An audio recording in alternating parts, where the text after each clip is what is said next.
Democrats and other vampires sucking the lifeblood from the throat of human decency are beginning to worry that democracy is in danger from democracy. With the latest poll showing that voters may throw Democrats out of office, then bounce them down the street like basketballs, then kick them from one side of the curb to the other, then jump up and down on their stomach shouting, "Take that, you stupid Democrats," then kick them from side to side some more before covering them with tar and feathers, hurling them into the Potomac and pelting them with rotten fruit as they float out to sea, then rounding them up in fishing nets and bringing them back on land to kick them from side to side again. I forgot where I was going with this. But the point is, Democrats may lose majorities in Congress, and they feel this presents an existential threat to their majorities in Congress, or democracy, whichever. In the New York Times, a former newspaper, editor-in-chief Blithering Prevarication III wrote an essay for the opinion page, or as it's often called, Knucklehead Row.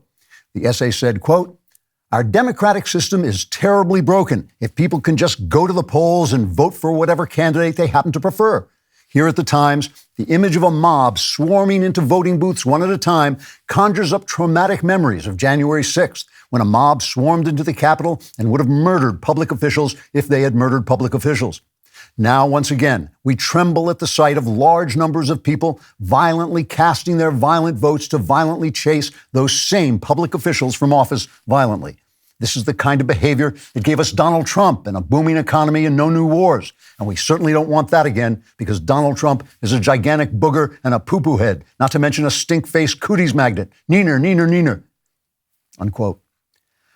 Although Speaker of the House Nancy Pelosi has not shared her fears publicly, she did speak in the privacy of Jake Tapper's new show on CNN, saying, quote, "Today, as I was in the bathroom mainlining Botox into my face to keep my head from collapsing in on itself like something in the last reel of a Dracula movie, I spoke to the people of the United States, or my own reflection, and tried to warn them, or possibly myself, about the damage their voting could do to democracy.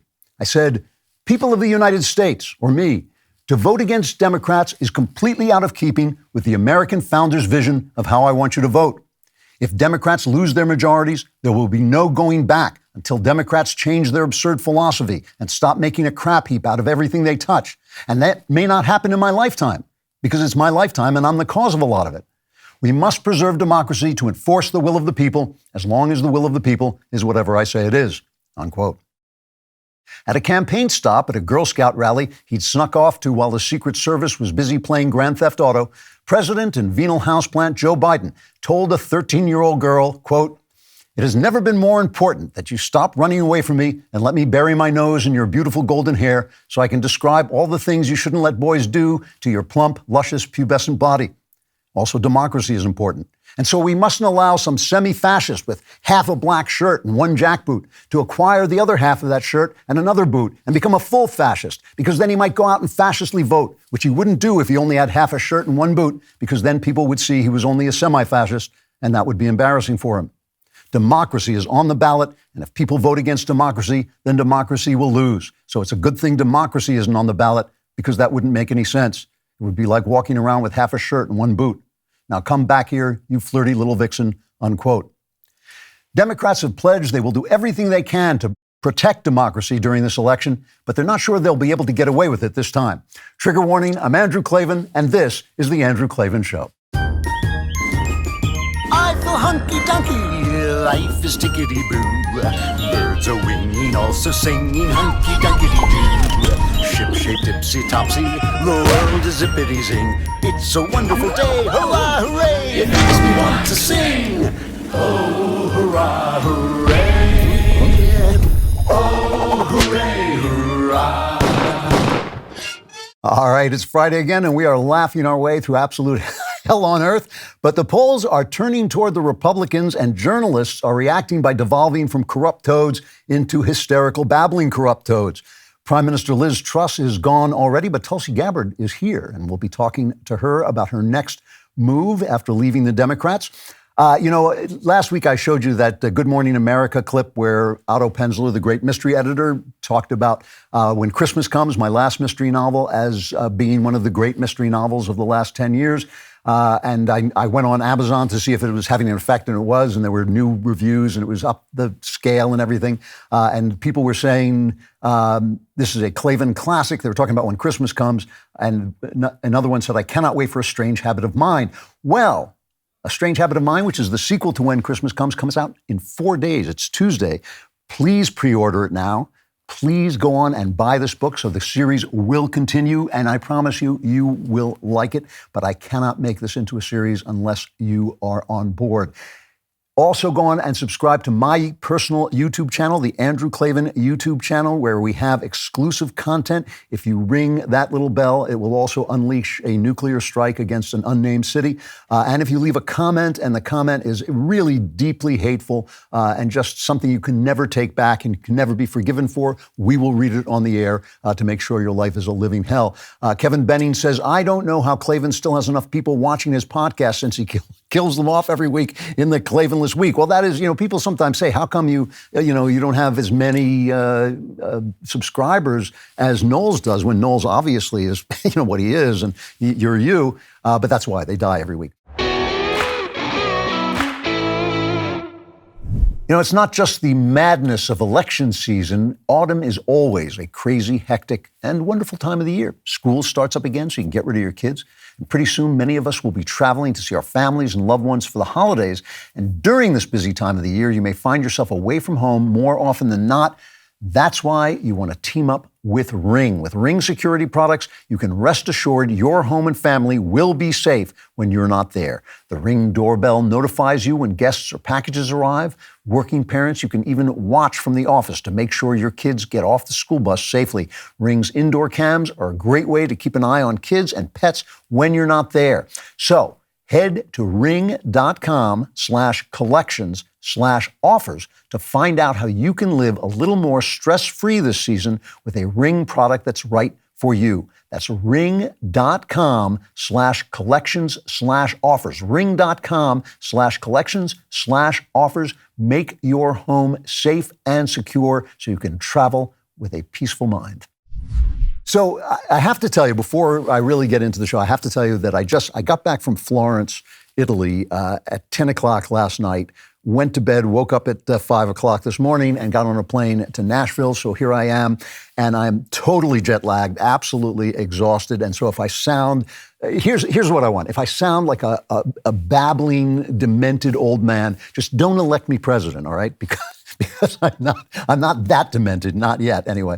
I'm going to talk a little bit about this trip to Italy, but I can't tell you about it because it was a meeting between some of the great minds in the country and me, because they needed someone to clean out the ashtrays afterwards. And they were talking and saying, freely, and that now is something that's very difficult to do in America without taking great risks, as everyone there had done and I've done.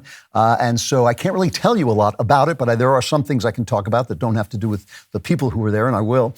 But it's really interesting that you can't even have the kind of academic conversations that academics used to have.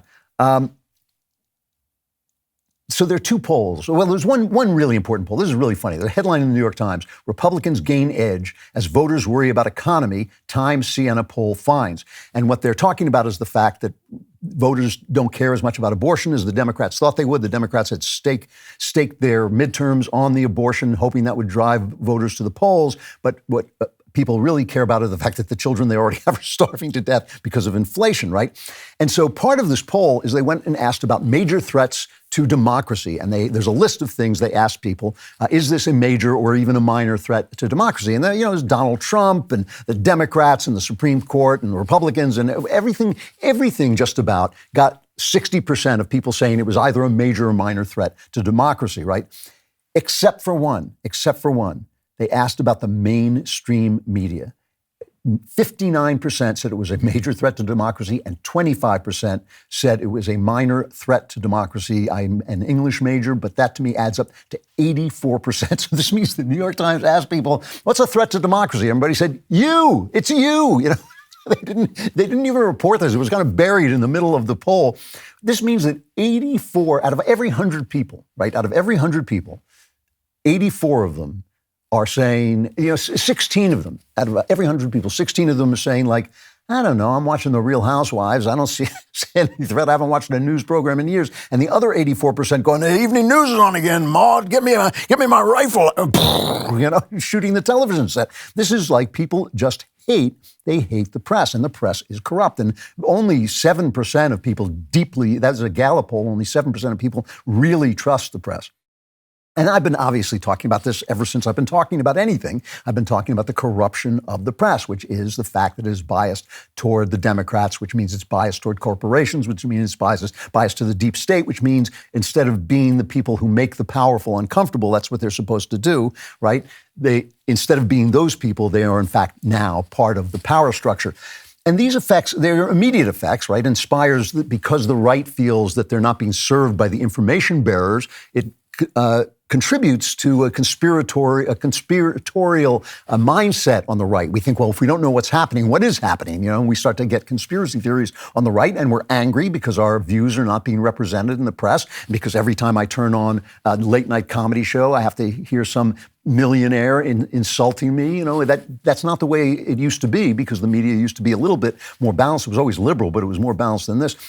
And it leaves Democrats totally ignorant of why people oppose them. So they just assume that anyone who says, I don't like what you're doing, must be hateful, mean, racist, all the things that the leaders tell them we are. So they have no idea. It is true, when people from the left come to the Daily Wire, every single one of them says, gee, everybody's so nice. It's like, why wouldn't we be nice? They're always shocked at how civilized, how intelligent, how much fun we're having and all this. And some people have actually, that's been the thing that has pushed them over the edge into changing sides, when they just see that we're not who they told you we are. And so they are contributing, on the one hand, to this incredible, incredible anger and division in the country. The press, I think, is the source of that division, and the absolute corruption of the media, whether it's the news media or the Hollywood media or the Academy. That is where the anger is coming from, almost entirely.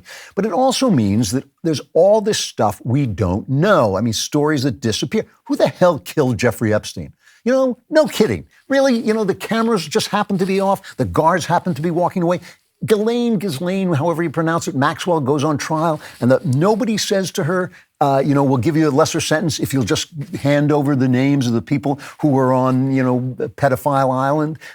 Nobody does that at all. The Las Vegas shooting in 2017, 60 people are killed, 400 people are injured. We have no idea why the guy did it. No clue, no curiosity from the press. The press is going, hey, I'm a journalist. I don't cover news. What's wrong with you? I just sit here and tell you things about my opinions. There was an FBI whistleblower on TV the other day who said this guy was working for Al Qaeda, or was at least inspired by Al Qaeda. We don't know. We have no way of knowing. Remember when Hunter Biden's laptop came out and something like 50 former intelligence leaders came out and said, oh, that laptop, it's Russian misinformation. These included former CIA directors or acting directors, John Brennan, Leon Panetta, General Michael Hayden, John McLaughlin, Michael Moreau. They said the Hunter Biden laptop was Russian disinformation. They lied to protect a Democrat during an election. They lied to the American people. What does that mean the CIA was doing when those guys were in charge? If those guys are corrupt enough to lie to the American people during an election, what were they doing when they were in charge? But nobody in the journalism, I mean, these are the kind of questions in the brief period when I was a reporter, this is the kind of stuff we used to ask one another. What's going on here? What does this mean? Now there's like no curiosity whatsoever about it. The DOJ, the FBI, obviously deeply corrupt. Nobody's going to say anything because they're Democrats. So that means, more power for the government and everything. And, it's because they're owned. These companies are all owned by big corporations, some of them multinational corporations. NBC, obviously owned by Universal Comcast. So that's why they spiked the Harvey Weinstein story, because Weinstein's people got to their people out in Hollywood. ABC News is owned by Disney, and we know what they are. They are filled with, deviants who want to sell their deviancy to children. CBS is owned by Paramount. All of these are big corporations. And as I said last week, most corporations have an interest in globalism. They're going to make more money if the trade is absolutely unfettered. And that aligns their interests with the activist attacking the family because the family is something that keeps countries in place. They attack nationalists. They say, oh, they're like fascists if you're a nationalist, if you believe in your country, if you're a patriot, never mind nationalist. If you're a patriot, they attack you because their interests are aligned with those people because they destroy the structures that keep nations intact, and therefore they serve globalism, and therefore they put money in the pockets of corporations. So on the one hand, I don't expect any of this to change. I think real change will only come when places like the DailyWire proliferate, when there are a lot of us, when we become bigger, when we threaten their audience, when we steal their audience, then maybe they'll start to reform. But you can't get too crazy with despair. You can't give in to despair when you look at these things because there's always chinks in the armor. You know, the other day, just an anecdote, absolutely true. The other day I was talking to a guy who turned out to be an anti-Semite. And I always listen to people. You know, he's a stranger. I'm not going to yell at him. You know, I just wanted to hear what he had to say. And he says, oh, you know, the Jews, they're in control of everything. The Jews control everything. And they choose the American president. They choose the American president. And he had big conspiracy theories. And I said to him, that's interesting. They choose the American president. But Donald Trump, who did everything for Israel, the Israelis loved Donald Trump. He lost the election. So if the Jews are in control of our elections, how come Donald Trump lost? And he said, well, it's because he gave them everything so they didn't need him anymore. I thought, so in other words, there's no way of disproving this theory, right? Because it all just makes sense of everything. So even though it makes no sense whatsoever, he's not going to change his mind. So I feel the same way about the press, right? The press is monolithic. It's incredibly powerful. The mainstream media has one opinion only, and the things they don't report and the things they do report are governed by that opinion, all on the left, all for pro-democracy, all pro-corporations, all pro-globalism. But NBC killed the Harvey Weinstein story because Weinstein's people got to their people in Hollywood. But Ronan Farrow was able to go to the New Yorker and get that story published, and then it became a big deal, and now Harvey is behind bars, right? So there are gaps in these things, and most of the gaps are low down on the ground. So I would like to put forward a modest proposal on how the press might reform itself on the ground, right? How the honest editor at the Wall Street Journal, the honest editor at the New York Times, if there is such a thing, if he hasn't been fired already. But at NBC, the guy who maybe is on the news desk, the guy who's on the news desk at some of these places, here is just one thing they could do that would start to put an end to some of this corruption that has torn us all so much apart. Get rid of the biased words. Start to look out for biased words, propaganda words that have no truth value, but are just selling an idea. It's easier to do than you think. Just stop highlighting accusations of racism and sexism. They don't mean anything. If you're telling the truth, you're not a sexist. If you're telling the truth, you're not a racist. You may be a racist or a sexist, but the truth is simply the truth. Stop using all the phobia words because they're built-in lies. There's no such thing as Islamophobic. There is not one person in this country who thinks, you know what I'm afraid of? I'm afraid of spiders and Islamic people. No, people had questions, seeing all the violence that was coming out of Islam, the violence on Islamic borders with other people, the fact that they were at war with Christians, with atheists, with Hindus, with everybody, and the fact that they were all the people who were blowing stuff up were Muslims. We know that there are millions and millions of lovely Muslim people. I meet them all the time, hardworking people, some people in America who just want to be Americans. We know that. But still, there was a perfectly fair question to be asked, still to be asked. Is that violence inherent in the philosophy, or is it a cancer on the philosophy? That's the kind of thing you have to discuss openly. The minute you say somebody's phobic, you take away his agency. You basically say he's suffering from a mental condition. It's not true. No one is transphobic. We have questions. I don't, first of all, I don't hate people who have problems with their gender identity. That's ridiculous. What I do feel is I feel that you cannot change your gender. It is scientifically impossible to change your gender, and it's offensive to women to say that a man who is carved his body into a woman's body, or simply put on a skirt, or simply wearing a cardigan like Rachel Levine, it's insulting to women to say that's a woman, that he's had a woman's experience, that he is a woman. So, we have questions about that, and we also don't want to be told how we talk to people, what pronouns we use. We don't want to lose our jobs because we don't agree with this sudden orthodoxy that's meant to support global corporatism. That's what it's there for in terms of a conspiracy of interest. There is no phobia. There's no homophobia. Being gay because the fight for black rights was successful, the left now identifies everybody as essentially black. But being gay is a behavior. It's something you do. It could be wrong. Being black can't be right or wrong. Let's face it. It can't be right or wrong to be black. It's just the color of your skin. It's ridiculous. But it could be wrong to have sex with a person of your own sex, and people should be allowed to make that argument without being called names. I saw a piece in the Wall Street Journal. It was where Texas, I think it was trying to ban surgery on young people, transgender surgery on young people. And the Wall Street Journal, in the article, called it gender-affirming care. And I thought, no, that's the question. That is the question of the article. Is it gender-affirming care, or is it an atrocity beyond belief? So give it some neutral name. When the left comes up with a clever tag for a bill, like the bill in Florida, the Don't Say Gay bill, don't use that. That's ridiculous. This is the kind of stuff you have to redline it. Just call it the sex education bill or whatever. I wouldn't even use the term abortion rights. That always bothers me. The question we're asking ourselves is there a right to kill an unborn child? Many of us think there's not. Many people think there is. Report on that. Report on the clash between those people. Stop using propaganda words. The press could do a lot. Just editors on their desk could do a lot, red penciling that stuff, and also teaching these adolescent reporters who don't know anything in your newsrooms that they've been taught to be woke instead of being taught to wake up. There are two sides to every story. No one is absolutely certain which side is right. I guarantee this.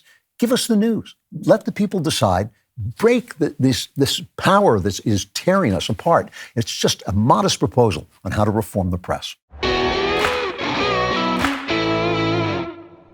Well, all this traveling, I haven't slept for days, but at least when I get home, I'll be able to not sleep on my Helix mattress because I never sleep anyway. Helix has several different mattress models to choose from. They have soft, medium, and firm mattresses. Mattress is great for cooling you down if you sleep hot, which I do when I do sleep. Mattress is great for spinal alignment to prevent morning aches and pains, and even a Helix Plus mattress for plus-size sleepers, and for me, just one that's comfortable while you're lying awake. They also have a sleep quiz that matches your body type and sleep preferences to the perfect mattress, because why would you buy a mattress that was made for someone else? Doesn't make sense. So if you're looking for a mattress, take the quiz, order the mattress that you're matched to, and wait for the delivery. Your mattress will come right to your door for free. You don't ever need to go to a mattress store again. Couples fight about a lot of things. Your mattress doesn't need to be one of them. Sit down with your wife or husband. Go to helixsleep.com/Klavan. Take the 2-minute sleep quiz. Find the perfect mattress for you and your spouse. They have a 10-year warranty, and you get to try it out for 100 nights risk-free, and they'll pick it up for you if you don't love it,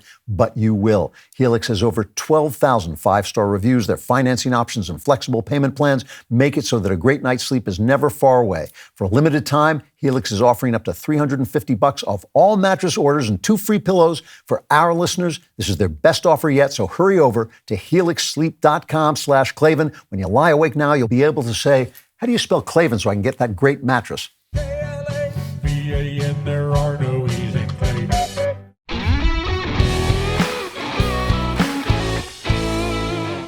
So before we reform the press, though, we want to be able to laugh at their corruption. And one of the really great things when the polls turn against the Democrats, the press gets so hysterical that they just absolutely drop any pretense of fairness. So here's like a New York Times tweet for a debate, a Wisconsin Senate debate between Ron Johnson and Mandela Barnes.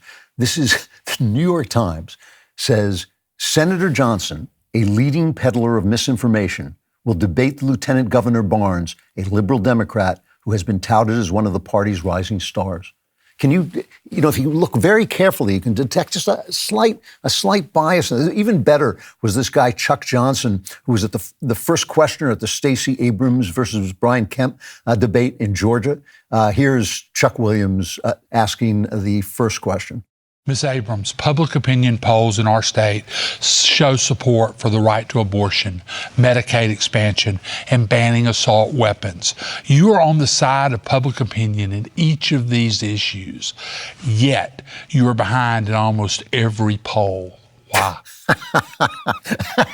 Nothing biased about that. I love you so much, Stacey. Why don't people love you like I love you? What always gets me about this is that Republicans are never ready. They're never ready for the tough questions from utterly biased people. So, you get in, you're talking about abortion, And nobody ever in a debate turns to the Democrat and says, are you in favor of aborting a child because he has red hair but you wanted a black hair? Are you in favor of aborting a child because you wanted a girl and it's a boy? Are you in favor of aborting a child because he's going to be a Pisces and you wanted a Taurus? Nobody ever asks that. But what they say is, all right, a 12-year-old is raped by her father and now she's pregnant. Do you expect her to have that baby? And the GOP guy is always like, I don't know. I don't know what to do, because it's like they never rehearse. They never expect to be blindsided by the press, who is trying to destroy them. A very knowledgeable political insider once said to me, GOP will never win consistently until they realize they are running against the press.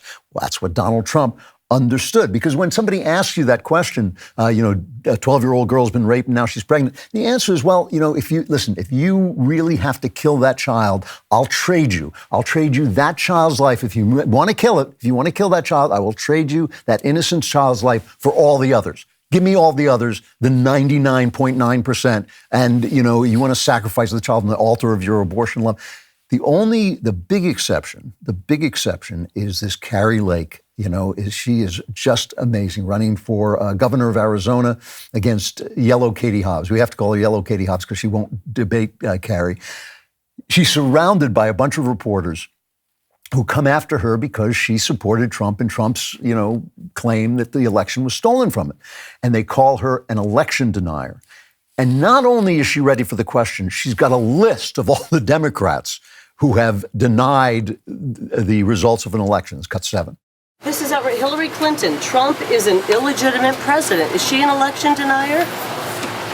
This one says, was the 2016 election legitimate? It now definitely is a question worth asking.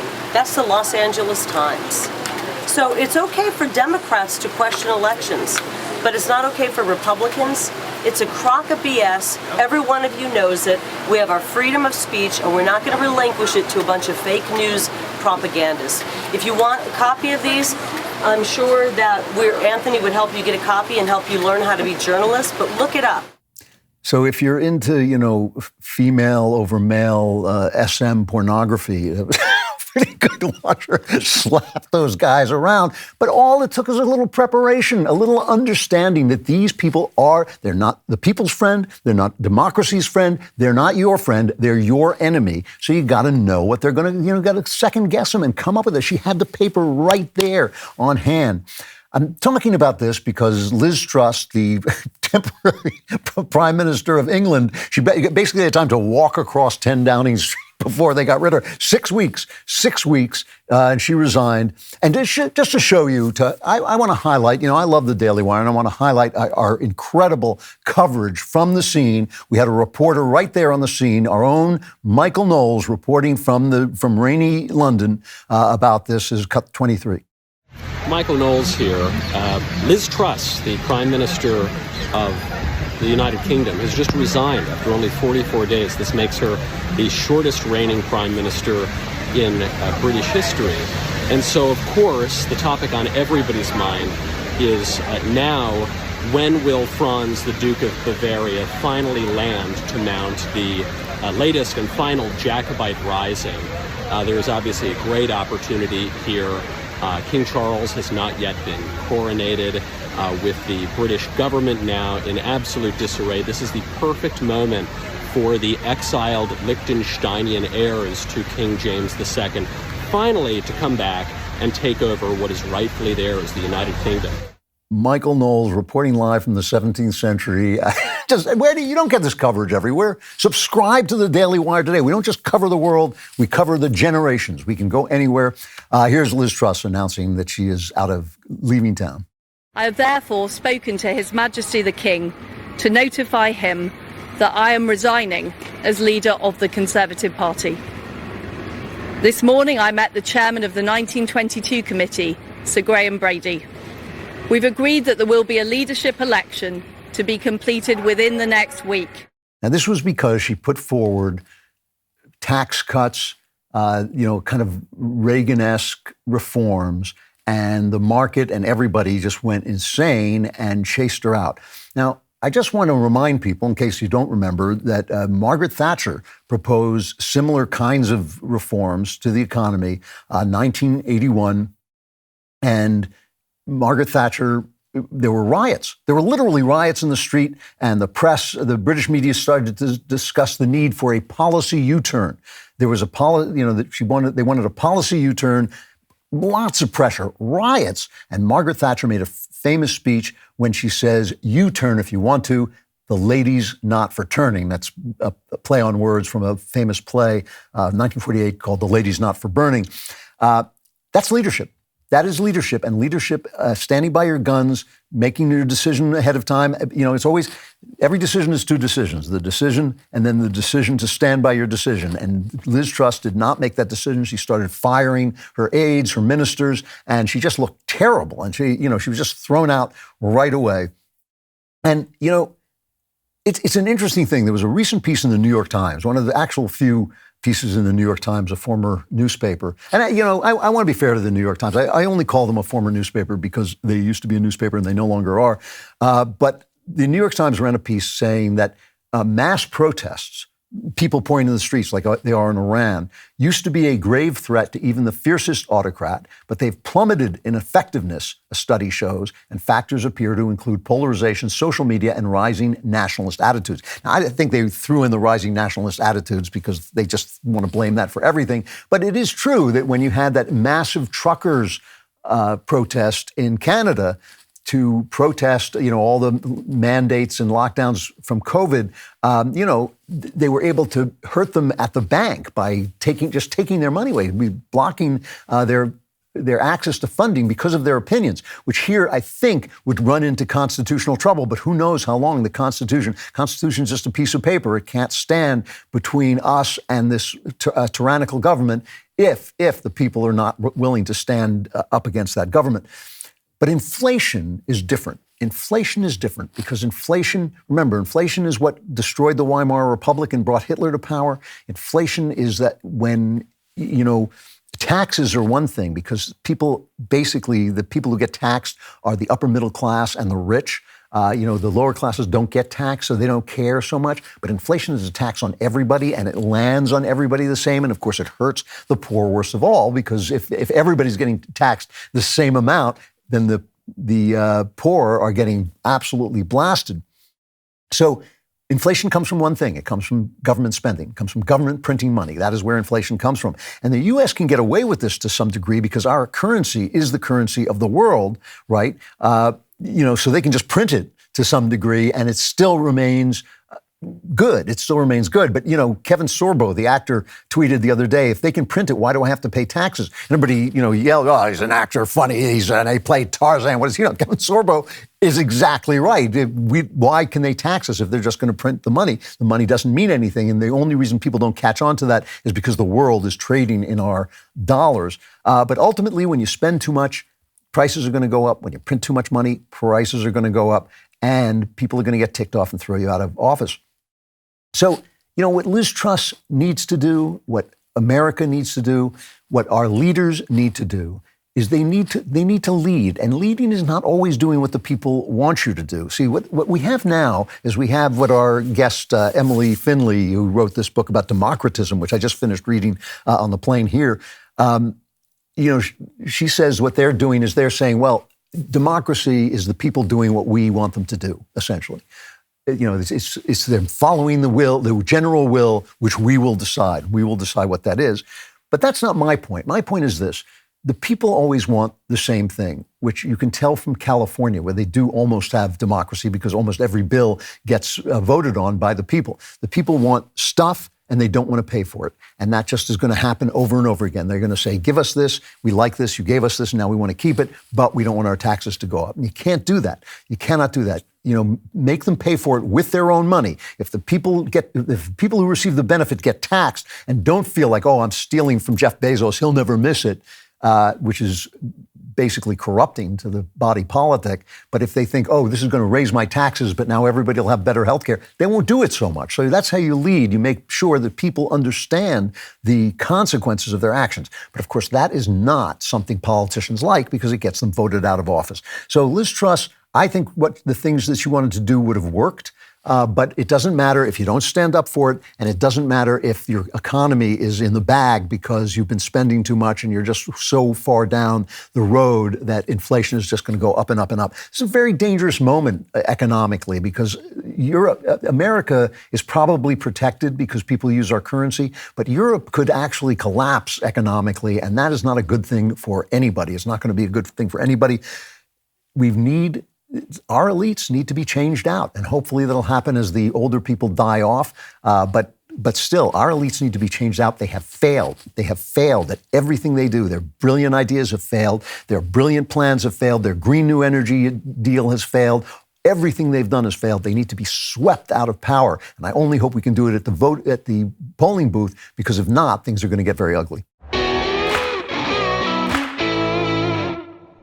Now, I'm not getting any younger, and it's probably doubtful I'll get any older, too, at this point. But if you're like me and the number of birthday candles keeps going up and you don't have life insurance policy yet, check out Fabric. Fabric by Gerber Life was designed by parents for parents to help you get a high-quality, surprisingly affordable term life insurance policy in less than 10 minutes. Fabric's new lower prices mean significant savings over other providers with great quality policies like $1 million in coverage for less than $1 a day. Life insurance can have a bad rap for being complicated. Not with Fabric. They make it easy to apply with a seamless digital experience. It's all online and on your time. And if you need extra support, Fabric's team of licensed insurance agents can answer questions along the way. It takes less than 10 minutes to apply, see your quote, and then personalize your quote to fit your family's needs. You could be offered coverage instantly with no health exam required. With over 1,600 five-star reviews on trustpilot.com, you can feel confident that you're getting a high-quality policy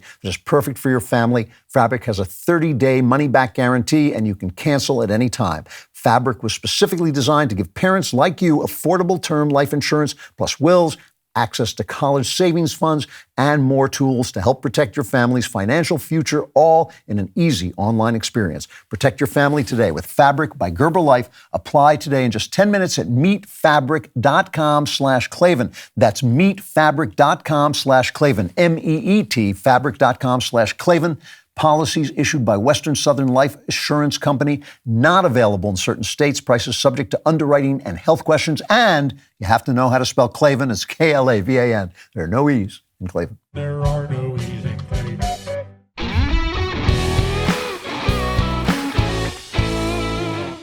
So basically what's happened here is the polls are showing that it looks like abortion is not enough to bring people out to vote for Democrats if they're starving, if their kids are starving, they can't put food on the table.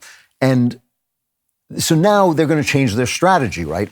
And by the way, these polls it's still a very close race. So if you're yelling at the TV, but you don't go out and vote, it's your fault. You got to get out there and vote, put your vote down, vote for the people you think you want in office that are going to change this, because things are really bad. I mean, they really are. But now the left is changing its strategy. And if you want to know what the new strategy of the left is going to be, all you got to do is go on the opinion page of the New York Times, or as we call it, Knucklehead Row. Oh, hey, hey, oh, hey, ho, let's go waltzing down to Knucklehead Row. Now, one of the chief knuckleheads on Knucklehead Row is the most aptly named journalist in the country, Charles Blow, because he actually blows. And he has written a column called The Battle Between Pocketbooks and Principles. Now, when the left says principles, they mean stuff they like. And here's what Charles Blow blows.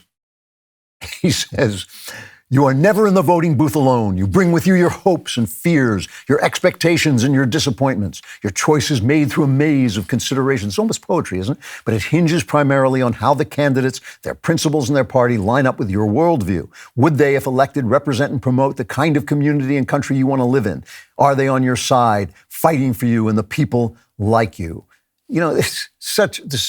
Every word of this is untrue. You are in the voting booth alone, and you're there to hire someone to run stuff for you, not to be an incompetent buffoon, right? It's a job market. That's what it is. You're the guy hiring the people to represent you and run the country.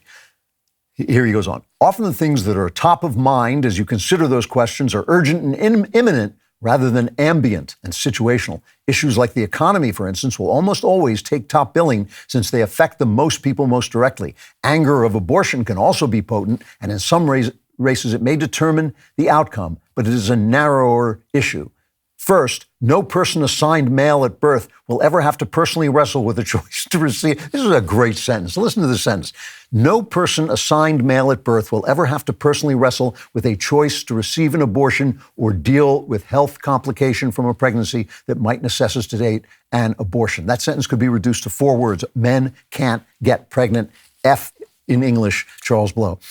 And he says, I have seen repeatedly how people abandon their principles, whether they be voting rights, transgender issues, gun control, police reform, civil rights, climate change, when their pocketbooks suffer. All you care about is money. He's offended people want to eat. Let them eat cake. But this is not just Charles Blow. This is all over. Here is one of America's premier intellectuals, Joy Behar of The View. Well, what's depressing is that the New York Times released a poll today that says that 71% of voters agree that democracy is under threat. Yeah. But only 7% of voters rank a threat to democracy as a major issue this election cycle. Yeah. I find that so depressing. I can't begin to tell you. That's why I don't like polls.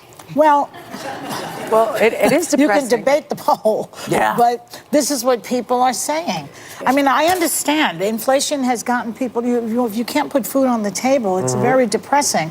And if you can't put gas in your car, and inflation and rents and everything else is piling up because of various reasons. One of them is the pandemic. Another one is maybe the war in Iraq, in Ukraine. Yeah.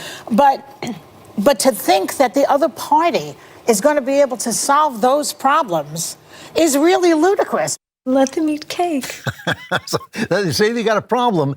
People are maybe angry. Democrats are angry about abortion. That might bring them to the polls, but they want to feed their families. So Mike Barnicle on Morning Joe asked Stacey Abrams, another one of our great intellectuals, about this, and her reply is, in my mind, an act of leftist genius. Here's what she said. While abortion is an issue, it nowhere reaches the level of interest of voters in terms of the cost of gas, food, bread, milk, things like that. What could you do as governor to alleviate the concerns of Georgia voters about those livability, daily, hourly issues that they're confronted with? But let's be clear. Having children is why you're worried about your price for gas. It's why you're concerned about how much food costs.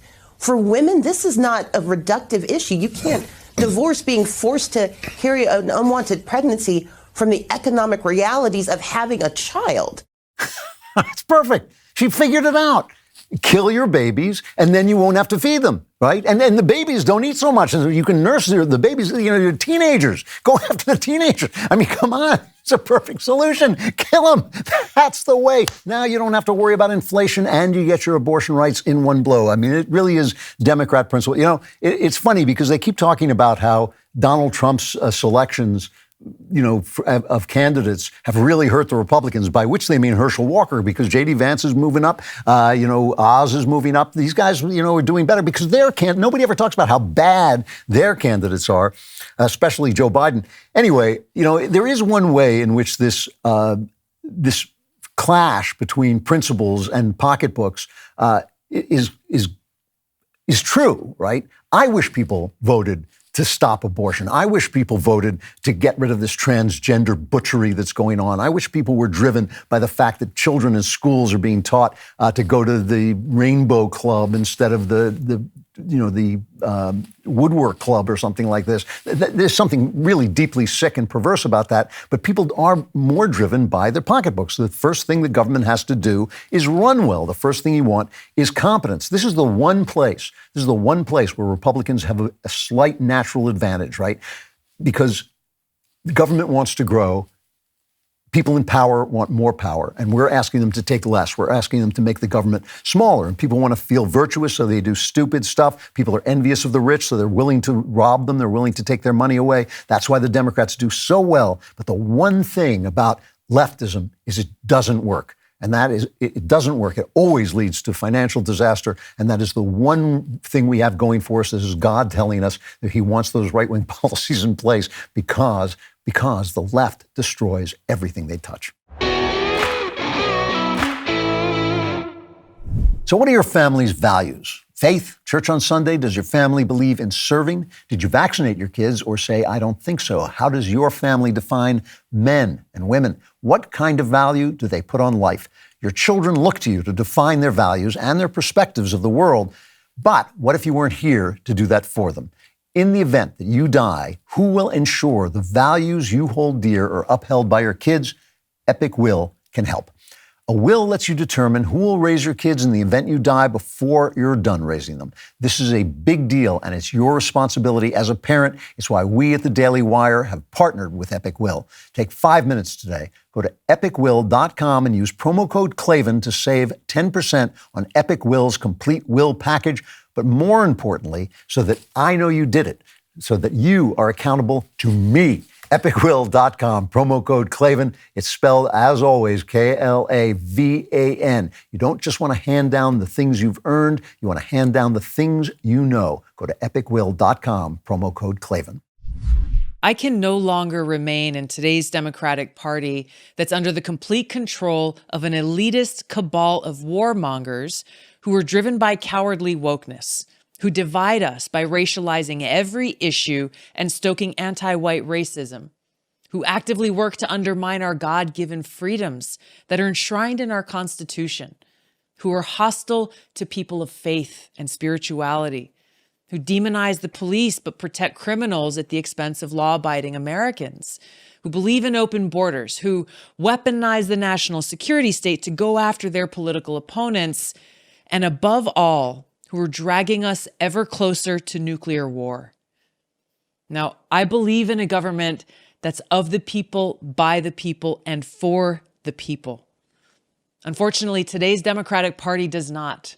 Instead, it stands for a government that is of, by, and for the powerful elite. So that was Tulsi Gabbard, the former congresswoman, former presidential candidate, now former Democrat, and the host of the Tulsi Gabbard Show. And this, too, is Tulsi Gabbard. So it's so nice to see you. It's good to see you. Glad to be here with you.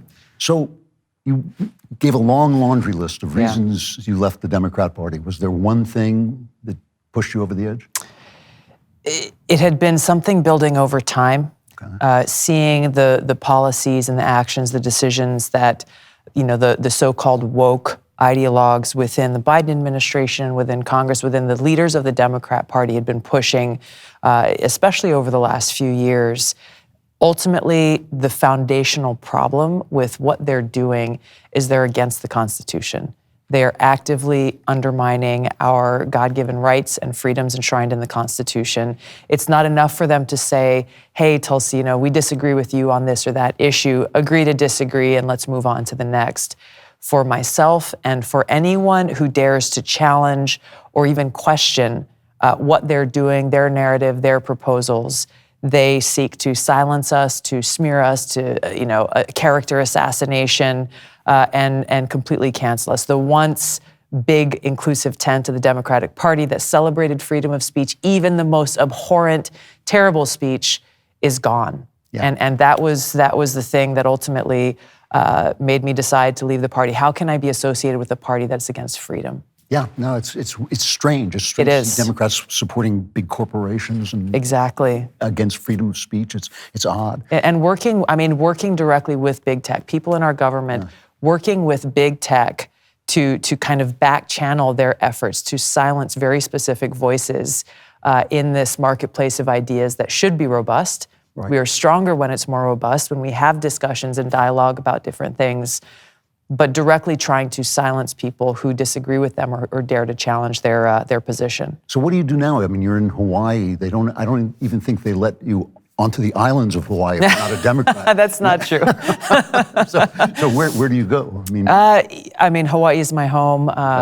I'm looking forward to spending the next few weeks traveling across the country, frankly, helping support great candidates who are committed to upholding the Constitution, committed to protecting our freedoms, and I think most importantly, put the interests of the American people in our country first.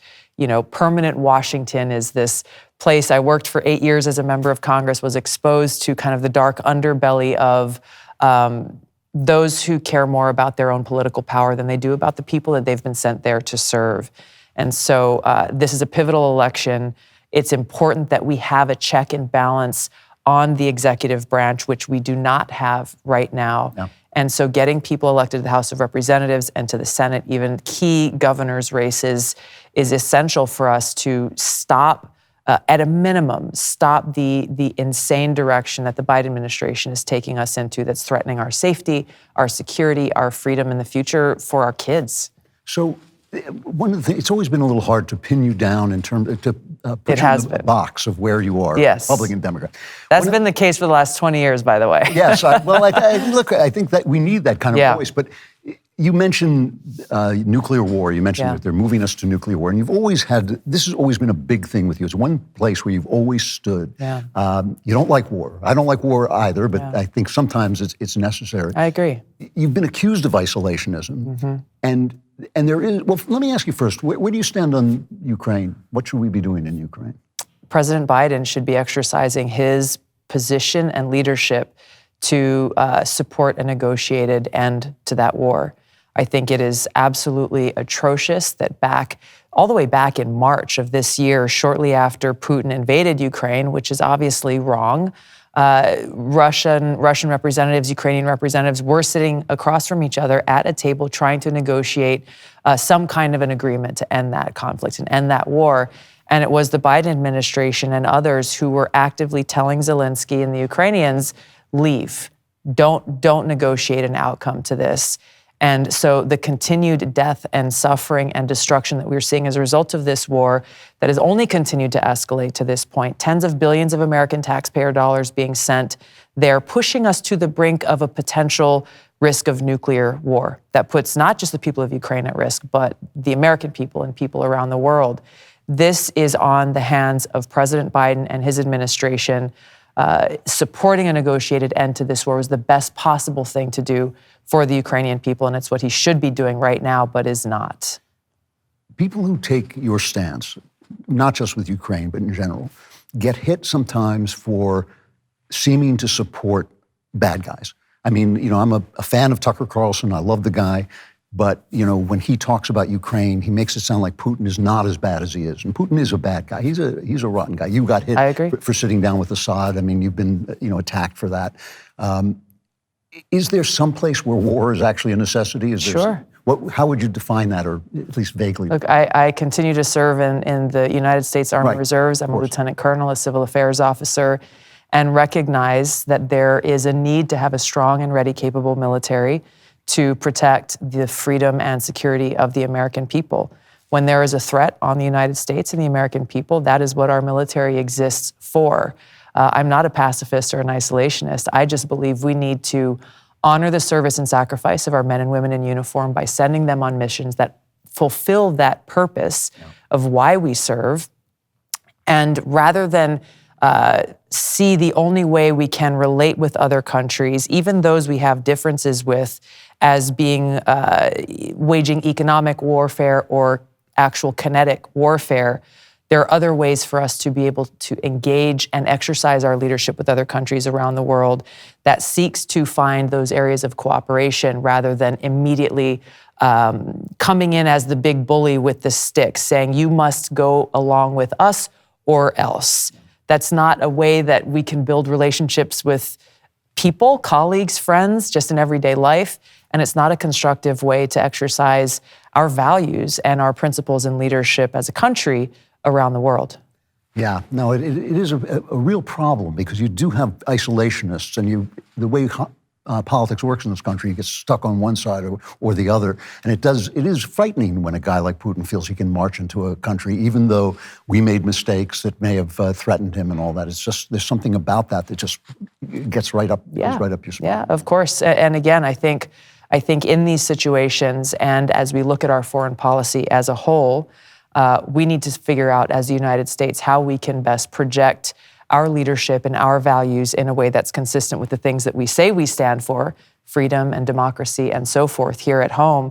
And again, exercise that leadership that President JFK exercised, that President Ronald Reagan exercised, of recognizing that we live in a world of reality and be pragmatic, about it, and not in a fantasy world where the United States thinks that we can go and, build little mini Americas in other countries, impose our values and what we stand for on them, pick which dictators we want to overthrow and which dictators we want to support, which is the reality of our history and foreign policy. But again, recognize the world that exists and exercise our leadership towards one that allows for mutual peace and prosperity. That's the direction that we should be headed in. So the thing that I keep thinking about as I'm talking to you is where do you fit in? I mean, because ultimately you need a party, you need a place. If you're going to be in politics, if you're going to stay in politics, you need some place to rest. Now, you're going off from here to join Matt Walsh at his What is a Woman demonstration. And that's something that's become weirdly, bizarrely central to Democrat policy, supporting the kinds of atrocities that Matt is standing up against. But at the same time, you were steadily supportive of Roe v. Wade. And then you endorse Carrie Lake, who is pro-life. How do you pick and choose which way you're going to go? How do you find a place where you can say, this is who I am to people, and they say, oh, I recognize that position? Oh, I've always been an independent-minded person from when I first ran for the state house in Hawaii back in 2002. And while I've been a Democrat over the last 20 years until recently, I've always been an independent-minded Democrat and always done my best to try to look at issues and look at policies in a way that best serves the interests of the American people, that works for the well-being of the American people. And you're right, it's been all throughout this time, people were like, well, which team are you really on? Yeah. I got a problem with teams because I feel like we need more leaders who will vote based on their conscience and based on their principles and values, regardless of their political party. I've always, as I was vice chair of the DNC, and I used to go to these different DNC events where speakers would get up and say, vote blue no matter who.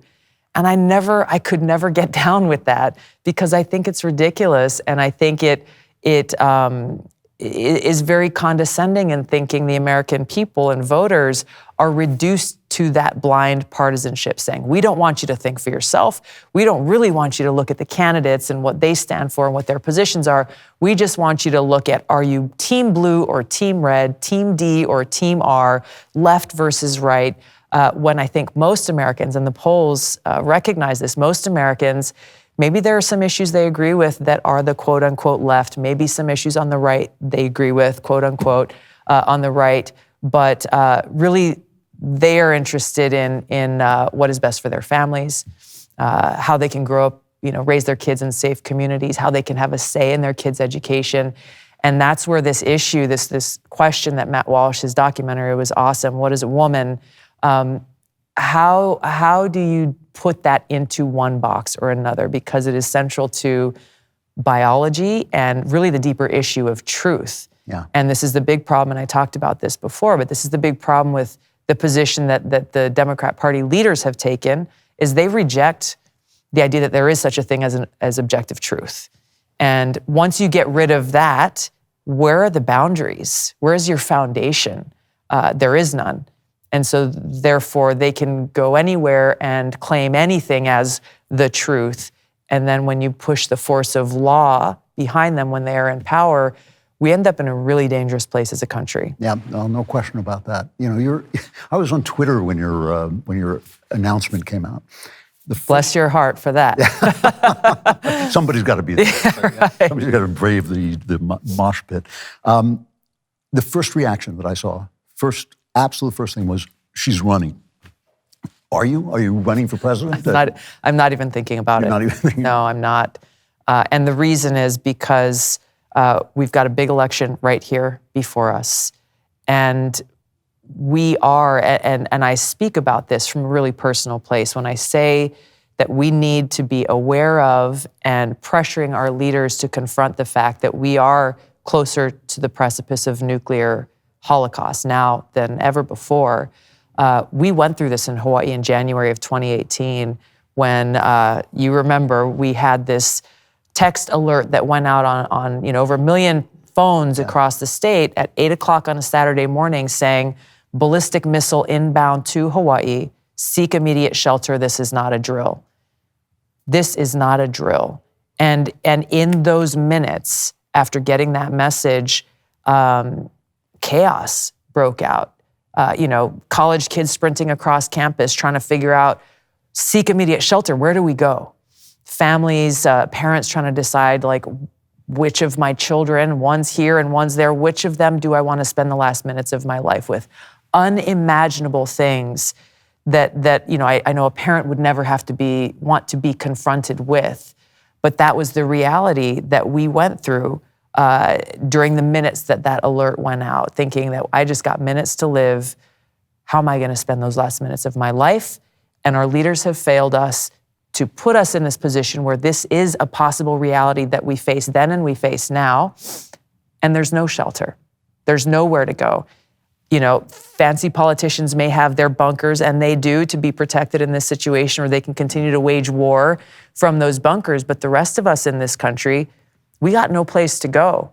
And so to me, to even have a conversation about 2024 is kind of crazy when we really are in a place where we don't know what will happen in the next week or in the next month should things continue to escalate between Russia, Ukraine, and Europe in a direction that we are headed. And this is why I'm sounding the alarm everywhere I go, because we need our president to do his job. Yeah. I've only got a minute, but I want to ask you about the Tulsi Gabbard show. You're becoming a podcaster, and shame on you. We're a low group of people. But what is this going to be about? Yeah, thank you. And why are you doing it? I'm doing it because I have found myself, I started this podcast, Tulsi Gabbard Show, because every time I get invited to go and do an interview on, cable TV, I was asked, how much time do I have? They're like, well, you got 4 minutes or 4.5 minutes. To talk about nuclear war, or to talk about, the threats to rule of law. Like, gosh, so I'm writing my notes and trying to figure out what do I want to say. I end up with pages of notes that I have to distill down to, like one point that I want to get across. And so, having a platform that allows me to share my views and perspectives in an unfiltered way, and then also have really interesting conversations with guests,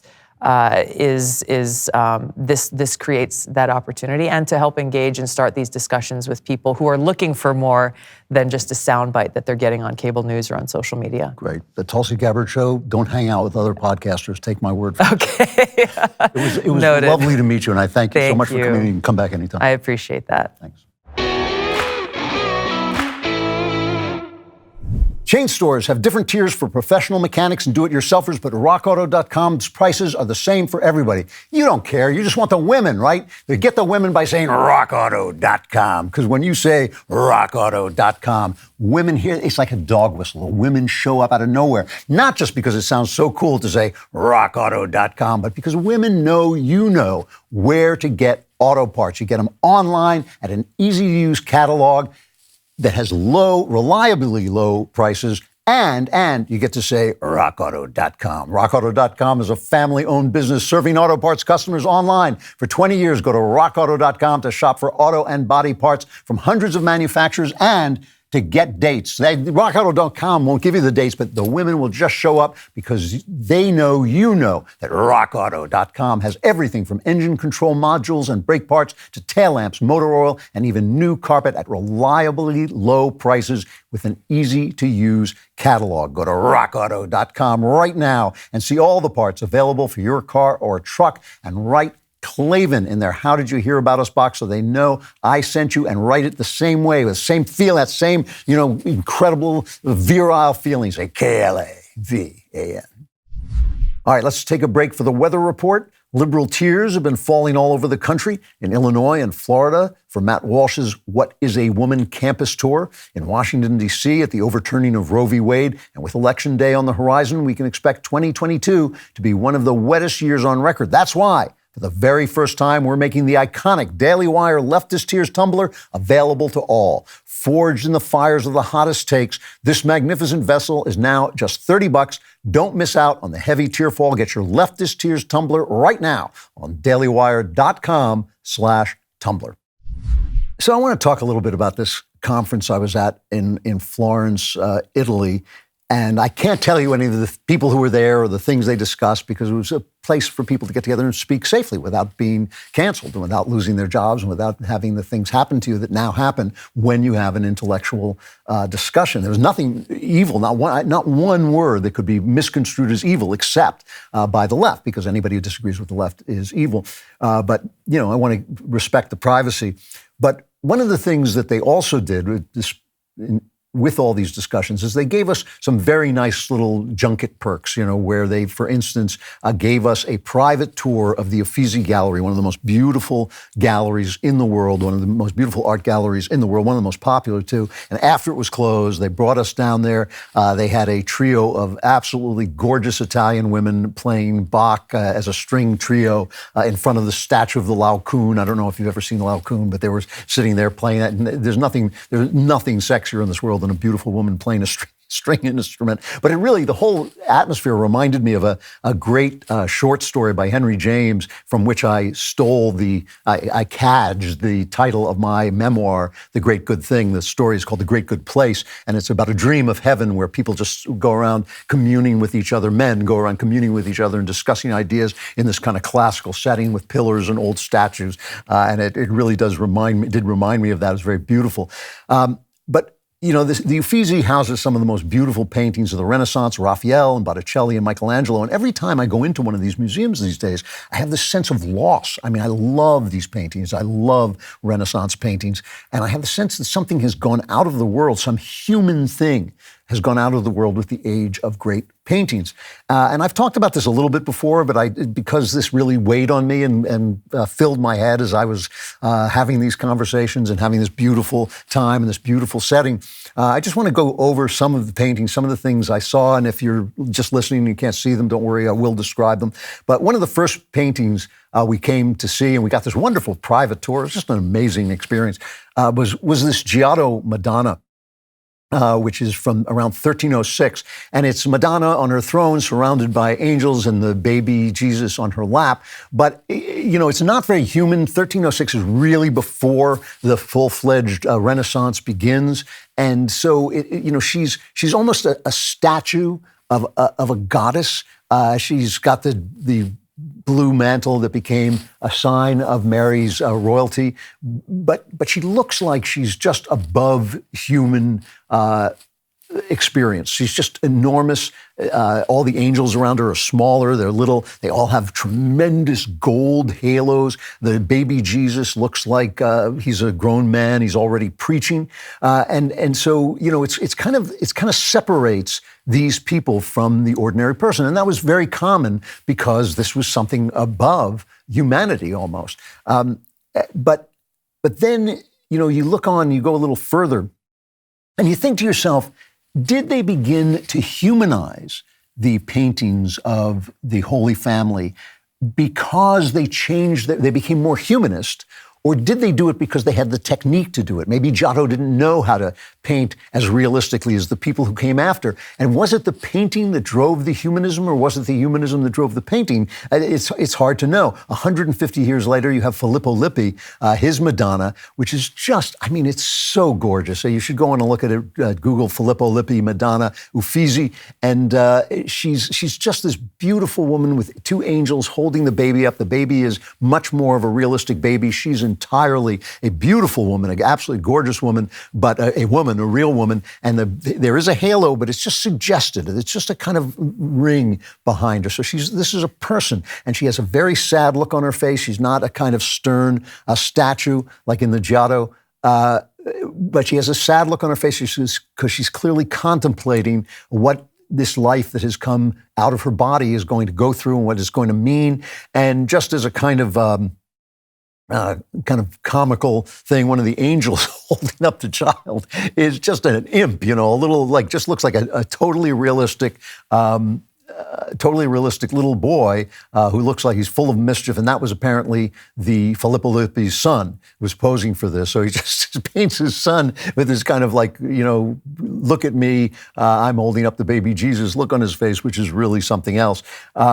the tender, sad look on her is human, and the child is more childlike, reaching for his mom. And so the Madonna is being depicted as what she was, one of us, a human being. And, my Catholic friends and I disagree on some of the doctrines about Mary, and sometimes that upsets people, which I'm very sorry about, because I think that the Catholics are trying to express their devotion and their awe of this woman who in some way has done the ultimate human act. She has taken God in and given God out in flesh. She's taken God in spirit and given God out in the flesh. And that's what all of us do when our lives are working rightly. We are taking God in and giving him out in the flesh. It's because, Jesus said, I want you to be a branch on my vine. In other words, the fruit that we bear is given to us by the vine, by God. It doesn't come out of us. It comes from above into us, and then we produce it. So all of us are supposed to act like the Madonna. But, but still, to me, she's just fully human being. And the Catholics believe that too. And that's what is captured. And when you do that, when you connect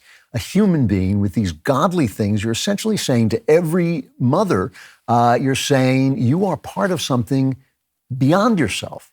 You're not just a body. You're also part of this incredible movement of the spheres, an incredible movement beyond human life that is going on in heaven. You are imitating that in the world, and it is, pouring itself into you, and you represent that. And that's a different way to live as a human being, as a reference to something beyond yourself. Filippo Lippi, who painted this, was a friar, and his apprentice was Botticelli, and his Primavera is probably the greatest work in the museum. It's got so many, it must be a very expensive painting because it's got, I'm counting 4, 5, 6, 7, 8, 9 figures in it, which is a lot of figures. And they said to us that it is a wedding gift.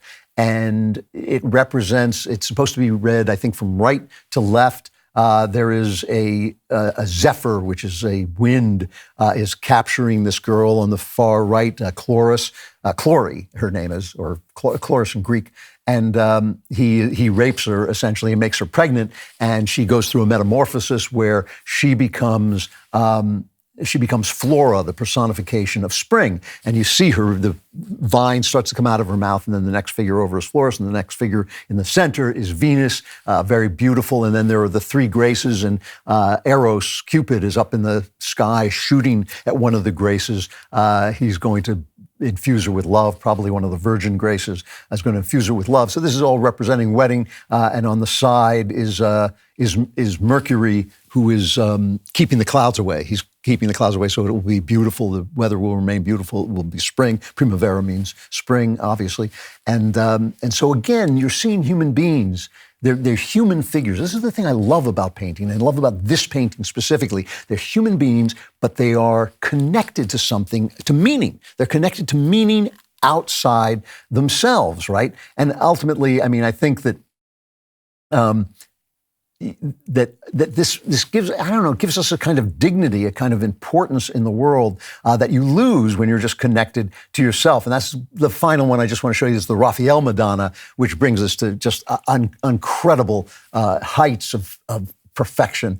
This Madonna with this beautiful, beautiful tenderness. She's with the baby John the Baptist and the baby Jesus on her lap, and she's got this movement of beautiful affection for John as she's putting her hand on her back. She's got a book in her hand where she's probably reading the beginning of Luke, which tells her story, which I know doesn't make any sense, but is a way of showing that she is the symbol of wisdom, and she is so incredibly beautiful and has that same sadness in her face. And you see John is handing a finch, I believe it is, to the baby Jesus, and the finch was a symbol of the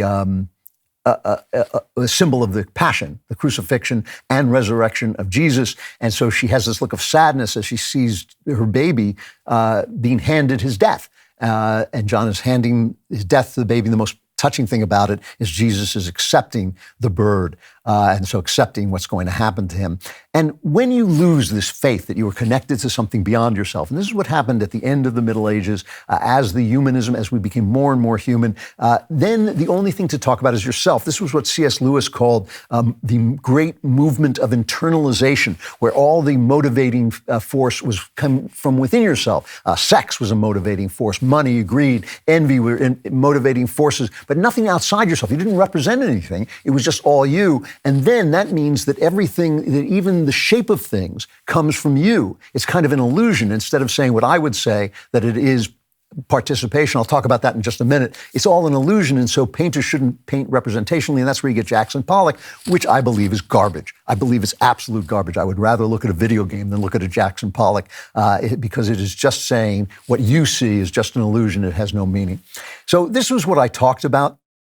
We all had to give little speeches at this place, and what I talked about was what Owen Barfield called participation, which is just the fact that the things that we see are real. They're real. A rainbow is real. Music that we hear is real. And of course, without the human ear to hear music, it's not music. There's no music there. It's just air moving around and strings moving around. But when the human ear hears it, it becomes Mozart's Hafner Serenade, and then it's gorgeous and it's real. And these things are real. And my point was that because I was talking to a bunch of scientists mostly. I mean, I have very few people there like me who are in the arts. I think I was the only one who was actually representing the arts.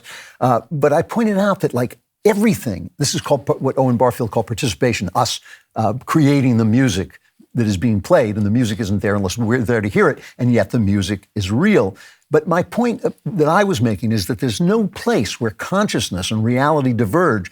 All of the things that the scientists are talking about, even mathematics, are inventions of the human mind. There is no such thing as a 2, right? But when you use numbers, they do marvelous things in reality because numbers are real. They're participation, we create them, but they're real. And my point about this was that, my central point about it was that the West, what we think of Western civilization, what we think of Christianity, Christendom, begins with an act of participation, which is Moses looking at the burning bush and he hears the words, I am. And do those words exist unless Moses hears them? Well, no, but what the burning bush is Moses seeing the world as a place that blossoms and burns, but is always there. And when he sees that, when he has that vision of this world that creates and destroys but never disappears, he hears the voice of personal identity. I am that I am the I am, and he hears that and he realizes that the universe is made from a personal identity. The universe speaks to him of a personal identity, and his identity is an image of that identity. Just like the rainbow is an image that he sees in the eye, his identity is an image of that. He is made in the image of God. We lose the arguments with our philosophical enemies, the philosophical enemies of the West, because this is what we don't get, right? The left tells us, they say your identity is a performance, your gender is a construct, your culture is based on a fiction of natural rights. There are no natural rights. You can cut open a man, as Yuval Harari says, you can cut open a man, you'll find gore and guts, but you won't find any natural rights. There are no, it's a fiction, they say. So gender is a construct, identity is a performance, natural rights are a fiction. And we get all up in arms and, we say this is an atrocity, but they're half right. They are constructs, they are performances, they are fictions. What they don't understand is that they are performances and fictions and constructs that represent something true. Their participation, just like a rainbow, just like music, they are real, but they exist in the human mind. The human mind brings them into being, just like we bring music into being, just like we brought those incredible paintings into being, just like you bring your love for your children and your wife and your husband into being. Those things are real. And that is, they represent, your maleness and your femaleness. They represent the male and female image of God, and yourself represents something, your soul. And this culture of freedom represents the dignity and prerogatives that individuals have because each one of them is unique in what he creates out of himself. And they make sense because they're based on something that's true. That's what we've lost. Yes, we've made wonderful scientific strides, but that's what we lost when we stepped out of the Middle Ages into the modern world. And that's what we have to do, is find that again in a new way, in a modern way, for a new age. All right, I cannot believe that I'm still making sense. I'm so exhausted, and I hope each and every one of you are thinking, wow, this is a heroic effort, so heroic that I will reward it by going out and ordering A Strange Habit of Mind, which publishes in 4 days, but you can pre-order it now, and you will love it. And you will say to yourself, gee, not only did I have a great reading experience, but I have supported some of the best cultural work on the right and made a difference by making it into a series. How beautiful will that be? It's just incredible. I can't even begin to tell you what that's going to look like.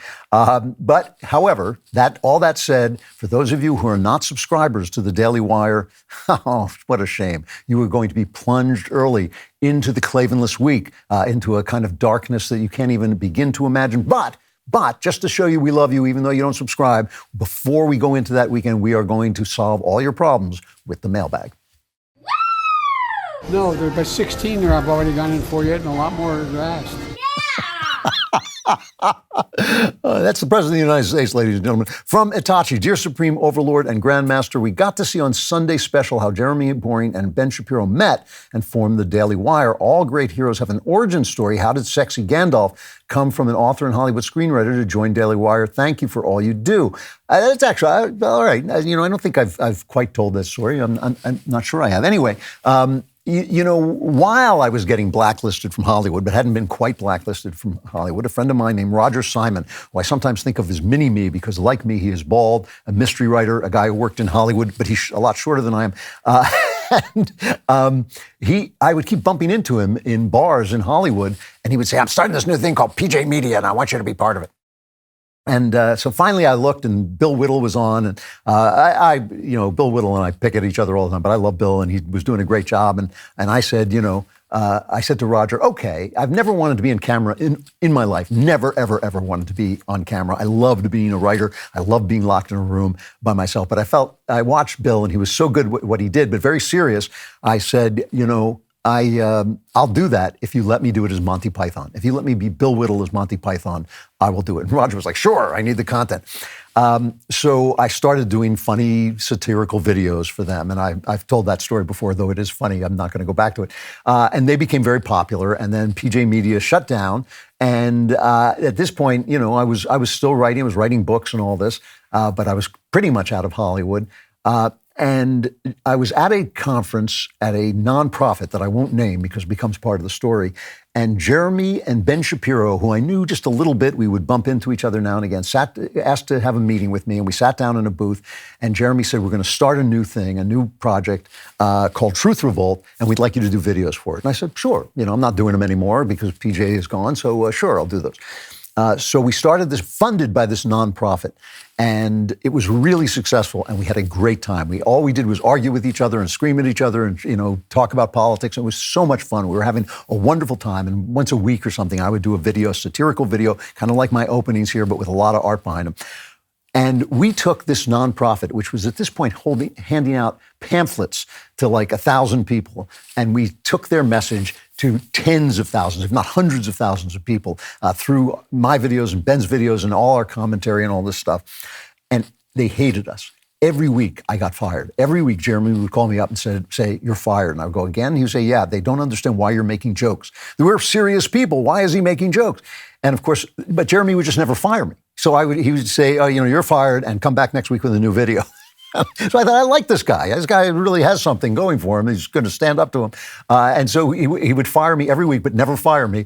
And then one day they came in, and we were incredibly successful. And they even went to this nonprofit and said, look, we can turn this into a money-making opportunity, a money-making industry. And they said, how? And Ben famously, because he was a smart aleck kid, he was sitting in a board meeting. And he said, here's how, I'll draw you a diagram. And he drew a diagram of our videos going out and money coming back in. So Ben making friends wherever he goes and always knowing how to talk to people with tact and understanding. And they came and they fired us all. They fired us. And I don't know if they told this story on Sunday Special, but Jeremy called me up and he said to me, if you can, if it's all right, don't take another job. I'm going to restart this as a new thing, as a capitalist enterprise. And I said, call me. When you got the money, call me up. And he did, and here I am. And it has been just it has been a great, great experience because of the people, because of you people, because of the audience, and because of what it's all become and how powerful it's become and how creative it's become. It has been one of the truly great working experiences of my life, and I have had some great, great working experiences.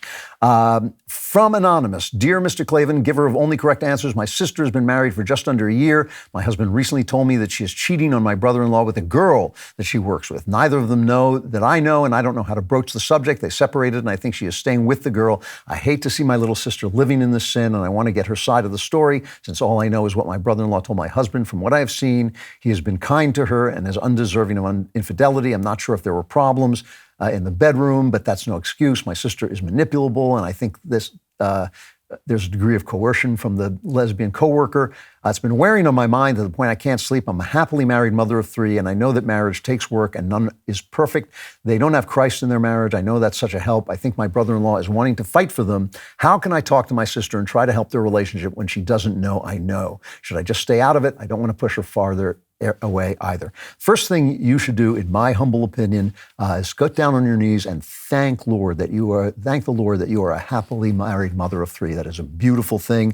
That is a gift to you, a gift of grace. I know it's fed by your faith, but your faith is also fed by that gift pouring into your life. And that is your first and last concern, to make sure that you continue to be happily married, to make sure that your children are right, to make sure that your husband is happy, to make sure that you are grateful for what you have. That is a beautiful, beautiful thing. I know this is painful, and I'm not telling you that you should never talk to your sister, but if you were told this information in confidence and you're not supposed to know, you have to keep your mouth shut. If you were not supposed to know this and your sister doesn't want you to know this and you just found out through a roundabout way, stay out of it. Stay out of it. I know it's painful, but that's what you should do. If, on the other hand, you talk to your sister and she tells you what's happening, if you sit down with her and you say, what is happening? And she tells you what's happening, then what I would do is I would listen to her. This is what I would do. I would listen to her. I would hear what she has to say. I would hear where she's coming from. I would not accuse her of having been manipulated. I would not say this is the fault of your lesbian coworker and this lesbianism just appeared out of nowhere. Very unlikely that's the case. Probably this is something that was in her to begin with. It can happen that women especially, because men's sexuality tends to be set very young, but women are a little bit more fluid. So it is possible that she was seduced, but still there must be something that is bothering her that caused her to do this. Listen to what she says. The more sympathetic you are, the less judgmental you are, the less you give her advice, and the more you try to hear what she's trying to tell you, the more chance there is that if there's a chance to change her mind, she will come to you and talk to you, and you will have a chance to have some input. But it is not necessarily your business to butt into. If you were told in confidence, keep your mouth shut. If you talk to her and she tells you about it, then again, listen to her with understanding and love and non-judgmentalness, and there is some chance that she will come to you and ask for more advice, and you can give it to her in a loving and non-judgmental way. From Carl, I have a theological question. My brother-in-law recently took his own life. I'm really sorry to hear that. That is such a disaster to people. He left my sister behind with 3 little girls. Just terrible. I've always had a strong opinion of where suicide lands you, but with it hitting so close to home, I'm hoping I'm wrong. What is your view on the matter, seeing as you've dealt with this personally? Thank you for all you do. Your wisdom has helped me more than you know over the past few years. Well, thank you for that. My view on this is that God's judgment will be perfect. God's judgment and his mercy will be perfect. It will be far more merciful than you can be in thinking about your brother and this terrible, terrible tragedy, which I'm sure has just cut you right down the middle. His mercy will be perfect. His judgment will be perfect. You have no vote. You have no vote. And his mercy will be more merciful than you can imagine. His justice will be more just than you can imagine. I don't think there are rules for this. God sees so deeply into the heart, feels so deeply the suffering of people that you cannot just say, oh, this was done and therefore damned. This was done and therefore you're going to hell. You can't say it because you cannot fathom the mercy of God. You cannot fathom the depth and the insight and the love of God. It is beyond your ability to understand. So pray to God for this guy's soul and try to go on yourself and try to deal with your own feelings, because they are, I'm sure, just really, really painful, and leave it to God, because whatever he does, it is going to be absolutely perfect. It is not. We do not make the rules. Our ideas of hell mean nothing. We don't know anything about it. Our ideas of judgment don't mean anything, because we have not the capacity to judge as God can judge. We have not the capacity for the mercy God has or the justice he has. You're going to have to let your brother go and trust him to God, and God is trustworthy, and it will be all right. That is the end of this portion, but we have a members block coming up. If you're not a subscriber, subscribe and join us, and it will keep you another few minutes from the Klavanless Week.